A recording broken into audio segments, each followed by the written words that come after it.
The story starts with a young girl left stranded after a bunch of goblins attack the carriage she's riding in. Just as the goblins are about to finish her off, a mysterious boy shows up out of nowhere to save her. Fast forward a few years, and our protagonist Lewis is asked if he'd like to join a girl's party. Everyone around loses their minds when they hear that this girl actually wants to team up with him. Lewis himself is shocked, but the girl points to his sign, clearly advertising for party members. This girl is not backing down. She insists on joining him and proudly declares she's a martial artist. Lewis then awkwardly introduces himself as a sort of healer. But before things can go any further, an Adventurers Guild employee named Amherst rushes over, ready to stop this girl from making the biggest mistake of her life. Amherst then reveals that this guy has earned himself the nickname the Incompetent Lowest. Sure, he's a healer, but the dude only knows the most basic spell called Heal. He's just another labyrinth orphan like many others who lost their parents and had to become adventurers to survive. But even after all these years, Lois can't even cast an area heal or anything higher than the beginner spell, so he's infamous for being a complete joke. But despite his reputation, Lois somehow managed to join a party called Lightning Sword until they kicked him out recently for not knowing detoxification magic. Word has spread and now nobody wants him in their parties because, well, he's totally useless. Amherst, still trying to protect the girl, warns that if she parties up with Lois, she'll never make any money. But the girl Naru casually drops that she's already loaded. Amherst freaks out when she sees just how much cash Naru is lugging around, quickly explaining that most of the adventurers in this town are basically gangsters. The crowd of tough-looking folks around them proves her point, and she warns Naru to never flash that kind of money. Naru politely thanks her, and Amherst immediately realizes this girl is a total newbie to adventuring. So in true hustler fashion, Amherst offers to introduce her to a beginner's party, of course for a fee. But Naru shocks everyone when she flat out refuses because she's been dying to join Lois' party for a really long time. Lois and Naru then head out to sign some papers to make their party official, but Naru's practically burning holes in Lois' skull with her stare. For some reason, she's got this weird admiration for him, and meeting him again feels like a relief. Then the little oddball gets totally thrown off when Lois tells her to sign her name, but she quickly pulls herself together. Lois covers the guild fee, and just like that, their party is now officially. Once outside, Lois starts rambling about how no one's ever reached the deepest part of the Mardet Labyrinth. It's still shrouded in mystery, and no one even has a clue who or what the final boss is. Adventurers flock to Mardet City, hoping to strike gold, turning it into one of the biggest cities in the nation. Lois, being the psycho he is, wants to dive straight into the labyrinth right this second. Meanwhile, Naru's wondering if that's even remotely a good idea, considering their party is barely a few hours old. And also, before they left, Amherst gave Lois the heads up Naru's a newbie, so he should only take her to the grasslands for now. The labyrinth leaks magic power, spawning monsters in certain areas, and the grasslands are one of those spots. Thankfully, only weak monsters show up there. It's supposed to be the perfect training ground for rookies, but it's also annoyingly huge, making it hard to find anything to fight. The labyrinth, on the other hand, is jam-packed with creatures, and that's exactly what Lewis is itching for. He reassures Naru they'll be fine as long as they don't wander too deep, and if things go south, he's got it under control. His confidence is pretty wild for a healer, but he brushes it off like it's no big deal, and they press on. When they arrive, Naru insists on taking the lead. After all, she's a martial artist, so it makes sense for Lois to back her up as the healer. Lois does all for her confidence, but he can't help but wonder if she can actually fight. Naru quickly shuts down any doubts as she demolishes a group of goblins, and Lois is genuinely impressed. He explains that adventurers make their living by selling the magic stones monsters drop, and the guild buys them because they're valuable for all sorts of things. But he adds that she should already know this, even as a beginner. Sadly, goblin magic stones aren't worth much, so if they want to make real money, they'll need to take down stronger monsters. They both agree to go deeper into the dungeon for better loot, and Naru even vows to protect the fragile healer if anything goes wrong. Not long after, it's actually Lois saving her when he stops her from stepping on a trap. He shows her where she almost met her maker and explains that he spotted the trap thanks to the different colored tiles.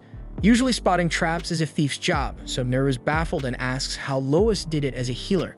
Lois casually replies that he's been an adventurer for a long time, so he's picked up a few tricks along the way. As they venture deeper, they come across a half-orc, which shouldn't be on this level of the dungeon. Half-orcs are mid-level demons, and their tough, hulking bodies make them a real challenge to defeat. Their strength is on par with monsters from the lower levels, so seeing one appear is definitely not normal. Naru's instincts tell her to turn tail and run, but Lois is convinced they can take it down if they work together. He doesn't want to push her into it, but to his surprise, she agrees because she trusts his judgment. Naru then kicks off the fight, but she's shocked when her first attack feels like she's kicking a brick wall. The beast may be slow, but Naru still takes a hit and things quickly go downhill. She finds herself cornered, the fight turning against her, but strangely the half-orc doesn't finish her off. Just then, Naru's eyes widen in disbelief as Lois comes out of nowhere, driving his sword right into the orc's chest, saving her at the last second. Lois is relieved that Naru's okay, but she can't help but wonder if this guy is really just a healer. Lois, as usual, brushes it off, explaining that his years as an adventurer taught him a few close combat tricks. Naru, still skeptical, points out that his attack didn't exactly look like a simple trick, but Lois distracts her by noting that she's injured. Naru tries to shrug it off, claiming it's no big deal, but Lois' healer instincts kick in. He knows even the smallest wounds need proper attention. Naru insists she's fine, but Lois heals her anyway, not taking no for an answer.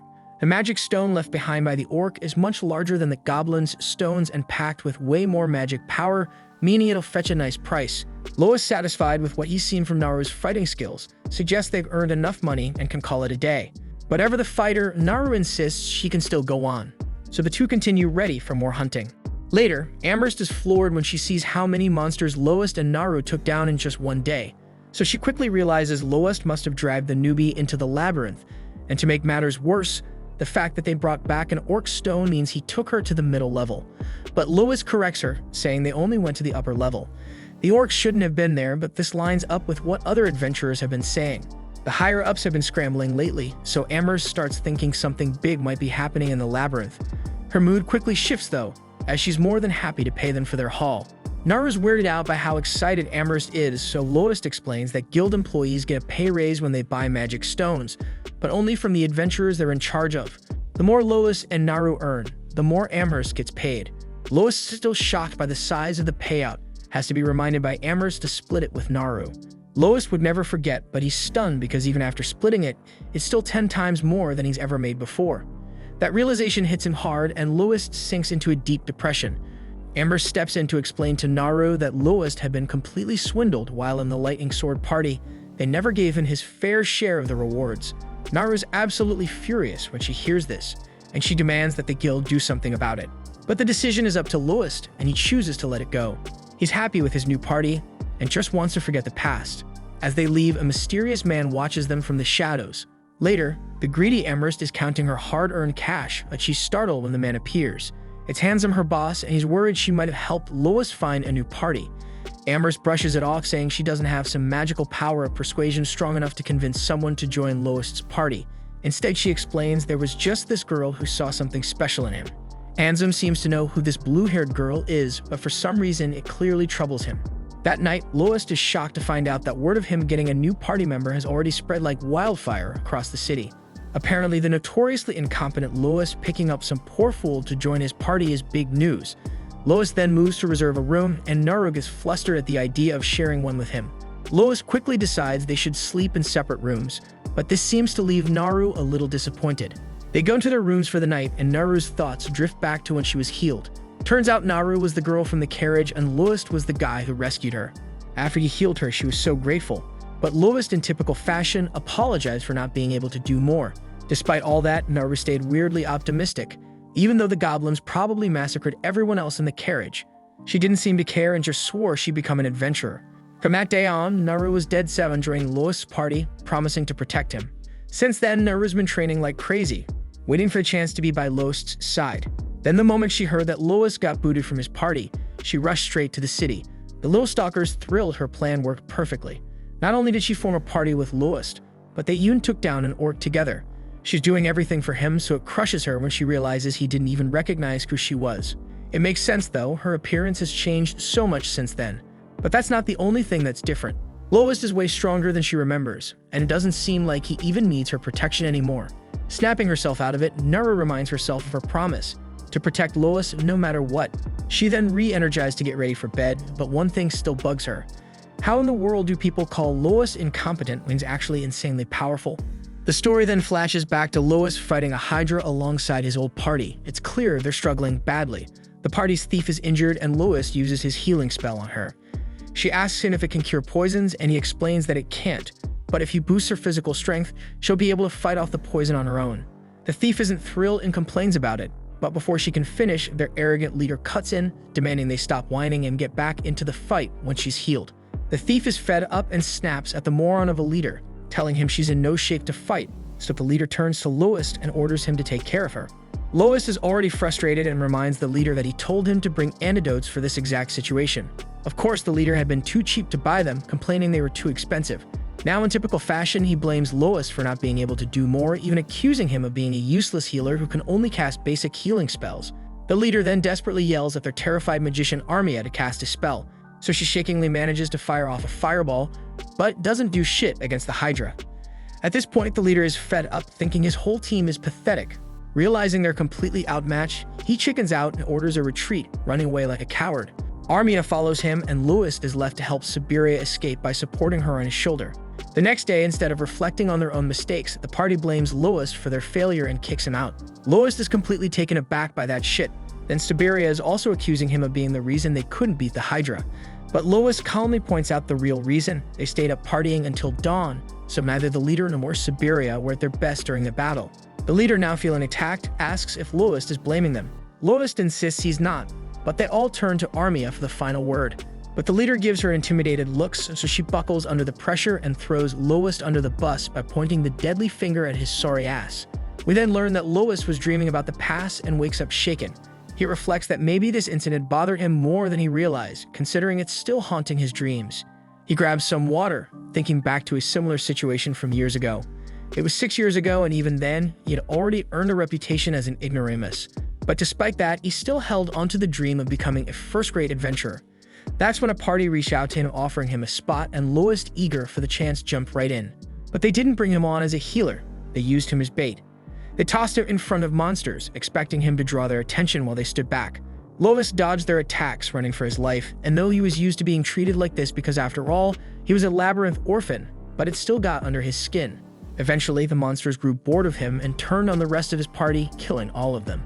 Lois somehow managed to escape, but the sting of never being treated as a real adventurer stuck with him. It was then while wandering that he came across a group of goblins attacking a carriage, and beside it, a girl was hiding from the monsters. Even now, Lois isn't sure why he decided to help her. He fought the goblins, thinking maybe, just maybe, his worthless life could be traded to save hers, and that would at least give his death some meaning. But he wasn't strong enough, and the monsters knocked him out cold.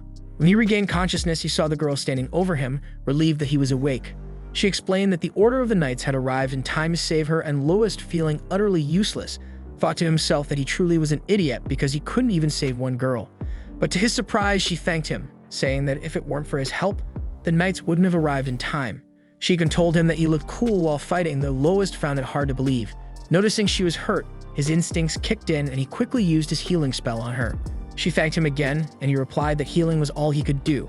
He then opened up to her about how his own party had used him as nothing more than bait. The girl was heartbroken when she heard how Lois had been treated like living bait, and she started crying for him. Then her tears quickly turned into determination, and she vowed that when she grew up, she would become an adventurer and join his party, and promised to protect him. Lois was touched by her words, but as she left with the Knights, he knew deep down that she was probably from a noble family, and that the chances of her becoming an adventurer, let alone joining his party, were slim. But her words gave him the courage he desperately needed, and with renewed hope, he decided to give adventuring another shot. Motivated by her promise, Lois sought out mentors who trained him in swordplay and magic. Though he was still primarily a healer and could only use his heal spell, he worked hard to master other skills, pushing himself beyond what he thought was possible.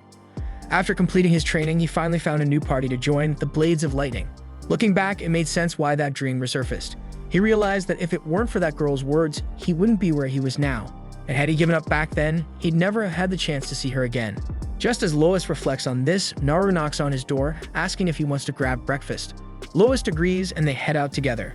The scene then shifts to them in the labyrinth, where Lois announces they'll be heading to the lower levels today. Later, they find themselves standing in front of a teleportation circle. Naru excitedly mentions that she's never seen one before, so Lois explains that these circles aren't found in every labyrinth. This one was placed by a magician shortly after the labyrinth was discovered, but Uni doesn't know much more about it. Naru, then thinking of the possibilities, says it would be great if they could use it to teleport anywhere, but Lois clarifies that they can only use this circle to teleport to another circle. Naru then muses that it would have been a lot easier if the city had a teleportation circle, so she guesses they didn't install one in the city for fear that monsters might swarm in. Lois corrects her, explaining that monsters can't use these circles, but the real problem is that the knowledge to create new ones was lost centuries ago, so there's no way to make them anymore.